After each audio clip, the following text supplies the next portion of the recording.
চলো উপভোগ কর্মদত্ত রজনীর নিবেদন উত্তর বাংলার প্রখ্যাত নাট্যকার বাবু নির্মল মুখোপাধ্যায় বিরচিত এপার বাংলার বিশ্ববিকশনা ভট্টনাট্য পরিচালক সুপারস্টার গায়ক নায়ক কুমার দেব পরিচালিত এবং অভিনীত বৈশাখা তরুণ নাট্য সংস্থার এবছরের সারা জাগানো ব্যয়বহুল ঘাত সংঘাতে ভরপুর একজন হৃদয় ভেদানো হাস্য সজল বাস্তবধর্মী সামাজিক যাত্রাপালা সিঁদুর নিও না মুছে দেখে যান আপাতত রজনীর নিবেদন সিঁদুর নিও না মুছে সিঁদুর নিও না মুছে। আজ আবার তোমাকে সেই কথাটাই মনে করিয়ে দিচ্ছি বৌমা। গত বছর এই দিনে তোমাকে বরণ করে ঘরে তোলার সময় যে কথাটা আমি বলেছিলাম, আমি কি সে কথার কোনো অমর্যাদা করেছি? তা করনি। তবু চলতি কথায় আছে, মেয়েরাই সংসার গড়ে। আপনার বড় ছেলে আপনাদের যা ভালোবাসে কোনোদিন এ সংসার ভাঙবে না। উনি তো সেদিন স্পষ্ট জানিয়ে দিলেন, পলয় যদি আমাকে কোনোদিন আলাদা করে দেয় সেদিন আমি আত্মহত্যা করব। সেই জন্যই তো পঙ্কজকে নিয়ে আমার বড় গর্ব। সংসারে সবার উপর ওর সমান মায়া, সমান কর্তব্য। গোটা সংসারটাকে আমার পঙ্কজ একাই টানছে। ভাইয়েদের পড়ানো, সংসারের ভরণ পোষণ, বাপের চিকিৎসা। বাবা কি আর ভালো হবে না মা? ওই আর হচ্ছে মা। আজ 4 বছর পক্ষাঘাত হয়ে বিছানায় পড়ে আছে। ডাক্তার কবিরাজ দেখাতে দেখাতে গাদা গাদা টাকা খরচা হচ্ছে, কিন্তু এতটুকু ফল দেখতে পাচ্ছি না। ফল যদি ভালো না হয় তাহলে অযথা শ্বশুর মশাইয়ের পিছনে টাকা খরচ করে লাভ কি? তবু যতক্ষণ শ্বাস ততক্ষণ আস। ঠাকুরপো যদি একটা চাকরি বাকরি করতো। নিশ্চয়ই করবে। এই তো পলাশ স্কুল ফাইনাল পাস করে সবে কলেজে ঢুকেছে। তুই একটা পাস দি, বিনা পাশে কি আর ভালো চাকরি হয়? আজকাল দিনে পাশের কোনো দাম নেই মা। কেন দাম থাকবে না? শিক্ষার দাম নিশ্চয়ই আছে। তাছাড়া পঙ্কজের খুব আশা, ওর ভাই লেখাপড়া শিখে 10 জনের 1 জন হবে। শুধু আশা থাকলেই হয় না, তার সঙ্গে সঙ্গতিও দরকার। বৌমা, আমার ভুল বুঝবেন না মা। ছেলে বিয়ে দিয়েছেন, ধীরে ধীরে সংসার বাড়ছে। সময় থাকতে সাবধান না হলে ভবিষ্যতে দুঃখের আর শেষ থাকবে না। ভবিষ্যতের ভাবনা তুমি এখন ভাবছো কেন মা? পলাশ নিশ্চয়ই চিরদিন বসে খাবে না। ঠাকুরপোর মতে গতিতে চিরদিন একই সমান থাকবে তারই বা কি নিশ্চয়তা আছে মা? পলাশকে আমি পেটে ধরেছি, তাকে আমি ভালোভাবেই জানি। পঙ্কজ দুঃখ পাবে, কষ্ট পাবে, এমন কাজ আমার পলাশ কোনোদিনও করবে না। তা না করলেই ভালো। ওরা এখনো ছোট, নরম মাটির কালের মতো যেমন করবে ওরা ঠিকই তেমনি করে উঠবে। তা অবশ্য ঠিক। আমি আর কদিন বৌমা, 2 দিন পরে এই সংসারের হাল তো তোমাকেই ধরতে হবে। দেওরদের ভালোবাসবে, ছেলেদের ভালোবাসবে, শাসন করবে। অন্ধ ননদের বোঝাও হয়তো সারাটা জীবন তোমাকেই বইতে হবে। চৈতন্যের জন্য বড় দুঃখ হয় মা। দুঃখ লাঘবের যে কোনো উপায় নেই মা। থাকো সব কথা, তুমি সব গোছগাছ করো। ওরা হয়তো একটু এসে বলবে বিবাহ দিন পালন করা হবে। পাড়াগায় বিবাহ দিন পালনের যখন কোনো রেওয়াজ নেই তখন কি দরকার ছিল? দুঃখের মধ্যে একটু হাসি আনন্দেরও দরকার আছে না? ঠাকুরপো কোথায়? কোথায় আবার? হয়তো দলবল নিয়ে কারো পানা কুকুর সাফ করছে, নইলে কোনো অনাথা মেয়ের বিয়ের জন্য চাঁদা আদায় করতে বেরিয়েছে। জন্তুটাকে নিয়ে আমি আর পারি না। ওমা, কোন জন্তুর কথা বলছো, বড় না মেজো? এই বাড়িতে তুমি ছাড়া এত সুন্দর আখ্যা আর কাকে দেওয়া যায় ঠাকুরপো? অরুণের চোখের কথা শুনলি মা? কি কি জন্তু? আমি কুকুর বললে কিন্তু ঠ্যাক করে কামড়ে দেবো, আর বাঘ বললে লাফিয়ে ঘাড়ে পড়বো, আর ভল্লুক বললে ঘাড় মোটকে সব রক্ত খেয়ে দেবো। ছি ছি ছি, এই বাড়িতে কি তোমাকে ওসব বলা যায়? তবে হ্যাঁ, তোমার সঙ্গে রামানুজন লঙ্কা দহনকারীর খুব মিল আছে। লঙ্কা দহনকারী? তার হনুমান। ঠিক আছে, ওই হনুমানের লেগে যার বলে তোমারই মুখ পোড়াবো। থাম বাদর। এই দেখো, হনুমান থেকে বাদর হয়ে গেলাম। দাদা, এবার তুমি একটা কিছু বলো। তুই রামের ভাই লক্ষণ রে। কি গো জনক নন্দনী, অগ্রজের কথা শুনলে? তুই থামবি? আরে ঠিক আছে, ব্রেক কষলাম। কি ঠিক করলি তোরা? অনেক আলোচনার মাধ্যমে আমরা দুই ভাই ঠিক করলাম এই যে দিন পালিত হবে। দেখেছো দেখেছো বৌমা, আমি তোমাকে আগেই বলেছিলাম শেষকালে ঝামেলাটাই বাঁধবে। সময় থাকতে তো তোমাদের মুখে রাটই সরে না। ওমা, বিয়ের দিনের মধ্যে ঝামেলা কি আছে? এ তো আর বিয়ে নয় যে পুরোহিত নাপিত আত্মীয় স্বজন সবকিছুকে নিমন্ত্রণ করতে হবে। এই তবু সামান্য কিছু কেনাকাটা, দু পাঁচজন লোকজন ডাকা, এটুকু তো করতে হবে। আমরা দু ভাই মিলে কেনাকাটা সেরে এসেছি মা। আর বলা বলির কাজটা অবৈধা করতে গেছে মা। ও মা, তুমি আর দাঁড়িয়ে থাকো না, শিখিয়ে যাও মা, শিখিয়ে যাও। লোকজন আসবে, তাড়াতাড়ি ভক্তগুলো একটু গুছিয়ে নাও মা, তুমি একটু গুছিয়ে নাও, আমি একটু হেসেলের দিকে যাই। ঠিক আছে, বৌদি, আজ কিন্তু তোমাকে একটা অদ্ভুত জিনিস দেবো। কি? এখনই বলবো, যথা সময় চাটনি দেবো, একবারে কাড়িয়ে কাড়িয়ে খাবে। বহু জনের পুণ্যের ফলে আমার মা ভাই আমি পেয়েছি। নিজের কথাটাও একটু ভেবো। মানে বিয়ে করেছো, দায়িত্ব ঘরে নিয়েছো, চিরদিন তো আর আমরা দুজন একা থাকবো না। কথাটা একটু বাঁকা বাঁকা মনে হচ্ছে কুন্তলিকা। পরিণামে যখন সব হারাবে, তখন এই বাঁকা কথাই তোমার কাছে সোজা ঠেকবে। সব হারাবো মানে কি বলতে চাইছো তুমি? মা ভাই যে চিরদিন তোমাকে দেখবে। তোমার কি তাতে কোনো সন্দেহ আছে? আজকাল পেটের ছেলেই মা বাবাকে দেখে না, তার তো ভাই। কুন্তলিকা, তোমার মতো কুটিলার পেটে যে সন্তান জন্ম হয় তারাই কিন্তু মা বাবাকে দেখে না। কি বললে? মনের কোণে তোমার ঘুম ধরেছে কুন্তলিকা, এখনো সময় আছে, সংশোধন করে নাও। তুমি সাবধান হয়ে যাও, নইলে সেটা তোমাকেই কিন্তু পস্তাতে হবে। তোমার ভালোর জন্যই বলছিলাম।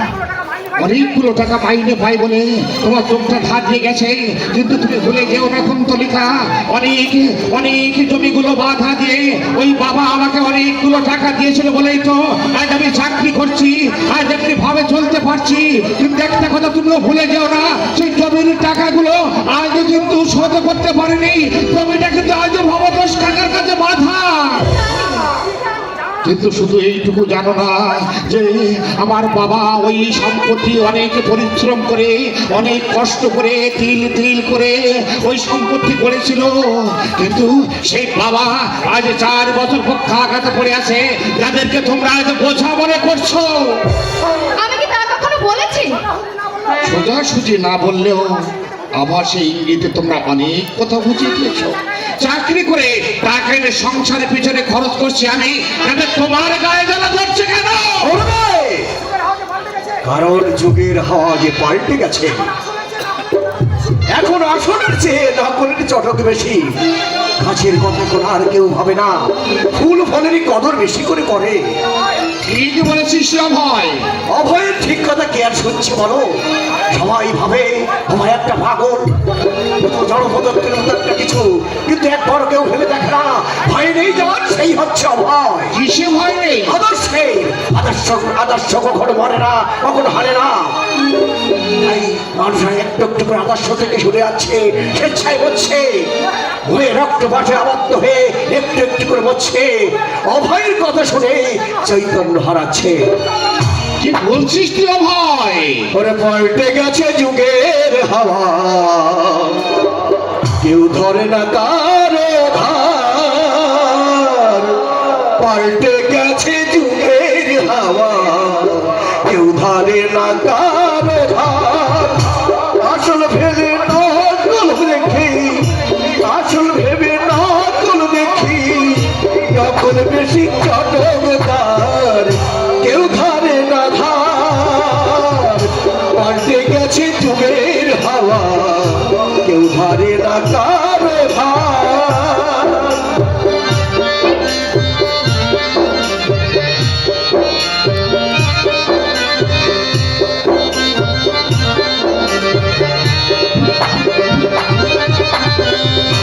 অভাব দোলাজ পিতা মাথা, বলবো কত যুগের কথা, ভাজন আজ পিতা মাতা বলবো কত যুগের কথা চোখের জলে বুক ভেসে যায় চোখের জলে বুক ভেসে যায় মা ভাই তাদের পথের পার চটকদার দেখি শুধুই চটকদার পাল্টে গেছে যুগের হাওয়া পাল্টে গেছে যুগের হাওয়া কেউ ধারে না তার ভার। নির্ভয় থাকো ভাই, তোমার বন্ধুর কাছে বইয়ের মূল্য শুকনো পাতার মতো মূল্যহীন। শুনেছ একটু বেগ করেছে তবু ঝড় উঠে দেব না রে অভয়। এই অভয় এই সবাইকে বলে এসেছিস তো?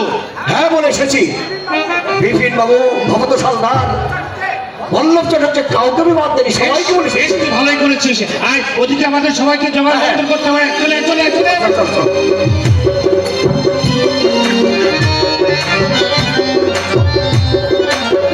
কে কোথায় গেলি রে শিগগিরাই গেলাম রে বললাম রে কোথায় গেলে সব ওমা চৈতালি প্রলয় কোথায় সব তাড়াতাড়ি এসো না ওরে কি হয়েছে? এত চিল্লাচিল্লি করো। কি হয়েছে বল না দেখি। ছোটদা, ছোটদা, কি হয়েছে তোমার? ওরে কিচ্ছু হয়নি সুখের দিনে মজার জিনিস দেখাতে এসেছি জন্তুকে আর সাথে সাথেই বলি এমন ভাবে চেঁচাচ্ছে যেন বাড়িতে টাকা পড়েছে। দিন দিন বয়স বাড়ছে আরো ছেলে মানুষই বেড়ে যাচ্ছে। ওমা মা মায়ের কাছে ছেলে কি কখনো বড় হয়? আচ্ছা ঠিক আছে বেশ ছেলে মানুষ যখন করতে নিষেধ করছো তাহলে বৃদ্ধের মতোই বলছি ওরে কোথায় গেলি রে সব এদিকে একবার আয় না কি সাংঘাতিক মানুষ তুমি ছোটদা, যা ভয় ধরিয়ে দিয়েছিলে আমি ভাবলাম কি না জানি কি হয়েছে। বাজিটার কথা শুনলে না সব বঙ্গ রি করে চলে। কি বললে? পাজি বললে? আমাকে পাজি বললে তো? ঠিক আছে এই দেখো তোমার জন্য শাড়ি এনেছিলাম তোমাকে কলা দেবো কচু দেবো আমি তোমাকে দেবোই না। আমি কি জামা কাপড়ের জন্য তোমার কাছে বায়না ধরেছিলাম? শিগগির আমায় ভালো বলো নইলে পা ধরলাম পা আমি ছাড়বোই না। পুরো ছেলে কাণ্ড দেখেছো? ওরে ছাড় ছাড়, ওরে দুষ্টু ছেড়ে দে। আচ্ছা বাবা শোনা ছেলেই বলছি ছেড়ে দাও ছেড়ে দাও।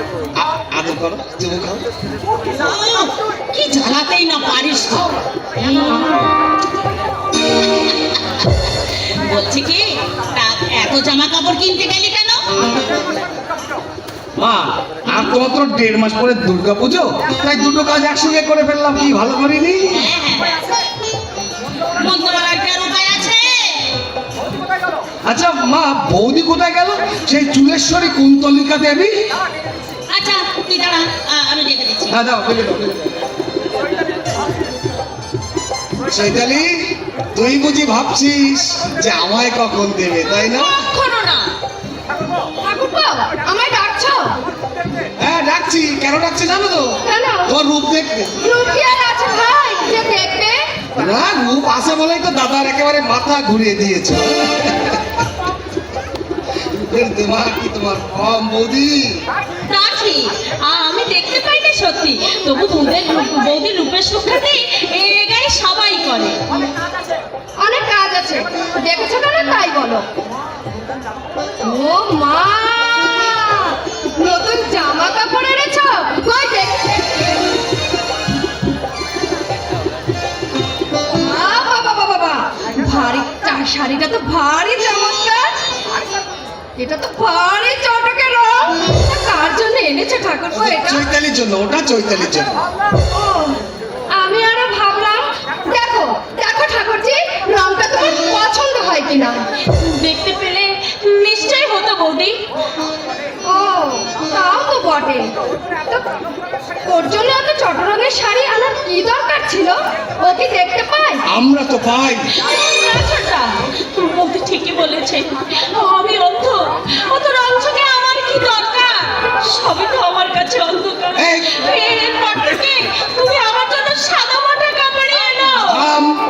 তোকে আর গুড়মি করতে হবে না, এই এই রে ধর ধর না। শোন, এক্ষুনি শাড়িটা পরে আমার সামনে হাজির হবে, ঠিক আছে?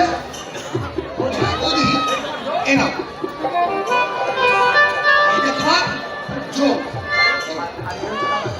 আর এই হচ্ছে দাদা দুটি বান্ধব। তোমার জন্য কিছু আনোনি? আমার বৌদি আমার জন্য একটা জাঙ্গিয়া অর্ডার দিয়েছে। আচ্ছা বৌদি, তোমাদের ঘরটা ভালো করে সাজিয়েছে তো? গিয়ে দেখে আসতে পারো গিয়ে। এই দাঁড়াও দাঁড়াও, যাচ্ছ কোথায় যাচ্ছ কোথায়? আসল জিনিসটা এখনো দেওয়া হয়নি। কি দাঁড়াও, দিচ্ছি দাঁড়াও।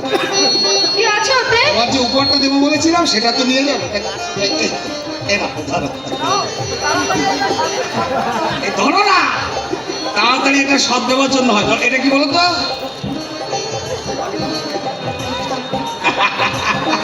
আমার জন্য নয়, আমার ভাই বাবাইকে চলবে। তাড়াতাড়ি সব দেওয়ার জন্য। কি অসভ্য তুমি মাইরি। ছোটা নুপুর আসবে না? তো তার উপর আসবে। আসবে না আবার এসেই তো এসে ঢুকে পড়েছে। কি? আমার সঙ্গে দেখা না করে কাজে লেগে পড়েছে। নুপুরের সঙ্গে আজ আমি দারুণ ঝগড়া করবো। নাও। কি এটা? আরে কিছুই জানেননি, আমাদের প্রীতির চিঠি গো। দুর্দুতমণি আবার কাউকে বলতে নিষেধ করে দিয়েছিল। রোজ যাদের চার চোখের মিলন হয় তাদের ভিতরে আবার চিঠি দেওয়া নেওয়া। আরে চিরকুটের পালাটা যে কবে শেষ হবে আমি শুধু তাই ভাবি, আমি শুধু তাই ভাবি। ছোটা কি রে? নুপুরকে কবে বৌদি করে ঘরে আনবে? আগে তোর ঘর বেঁধে দিই তারপর। আর জীবনে তোমার ঘর বাঁধা হবে না। কেন? তোমার অন্ধ বোনকে ঘরে তোলবার জন্য কেউ তোর হাত নির্দেশ করে বসে নেই। আরে আছে রে, আছে। এত বড় পৃথিবীতে কেউ না কেউ তো নিশ্চয়ই আছে রে চৈতালি। তবে সেই আশাতেই থাকো, সাত মন তেলও পড়বে না আর রাধাও নাচবে। আলবত নাচবে। ওরে রাধা তো নাচবে, তোর ছোটটা কেষ্টকেও নাচিয়ে ছাড়বে, বুঝতে পারছিস? তোর সংসার করে না দিয়ে আমি যে বিয়ে করবো না রে চৈতালি। আগে তোর বর, তারপর আমার বউ। সংসার মেয়েদের জীবনের সহজাত স্বপ্ন একখানা ঘর, যেখানে শ্বশুর শাশুড়ি থাকবে, স্বামী সন্তান থাকবে, সন্ধ্যা প্রদীপে তুলসী তলা থাকবে। কিন্তু কিন্তু সেই স্বপ্নের রাজ্যে ঢুকবার আমার যে কোনো অধিকার নেই, কোনো অধিকার নেই।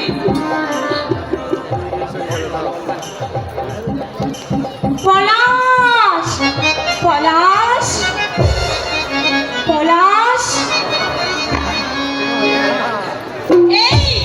এই কোথায় লুকিয়েছো? শিগগির করে বেরিয়ে এসো। পলাশ পলাশ, তবে কি আসেনি? এত করে আমি আসতে লিখলাম, তবুও এলো না। ভালোই লাগে না কিছু এলো না। সে যে কেন এলো না কিছু ভালো লাগে না। এবার আসো তারে আমি মজা দেখাবো। সে